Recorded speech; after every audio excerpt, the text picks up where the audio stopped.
In Akron, police are investigating a deadly shooting. A 14-year-old boy allegedly shot and killed his 15-year-old friend. Police say they believe this was all an accident and that the younger teen fired the shots while he was being attacked by a dog. Your Summit County reporter Bob Jones spoke with the 15-year-old's heartbroken family and with a neighbor who jumped into action trying to save the boy. His family says 15-year-old Josiah Harris was funny and loved animals. He was a triplet and going into his sophomore year at Bookville High School, but his life was tragically cut short Tuesday night. Instead of us getting ready to celebrate a holiday, we got to bury our next. We got to bury somebody, a kid. Police responded to Packard Drive around 7:30 p.m. after getting several 911 calls reporting a shooting. I heard a bunch of kids screaming, and then I heard what sounded to be gunshots. Police say a 14-year-old friend came to Josiah's home, but that's when Josiah's dog, a Cane Corso, attacked the younger teen outside, latching onto his left arm.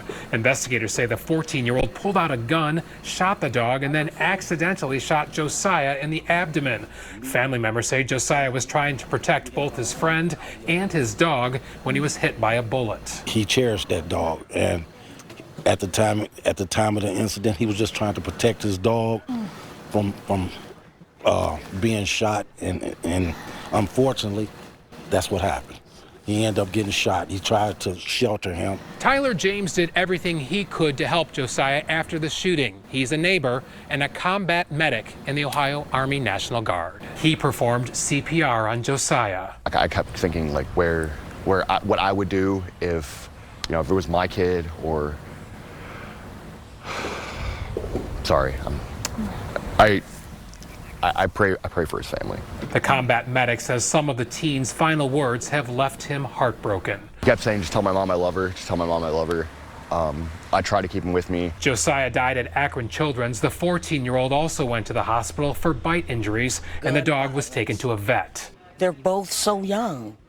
So you got two lives shattered. No charges have been filed, but police have a lot of questions. We're not ruling anything out.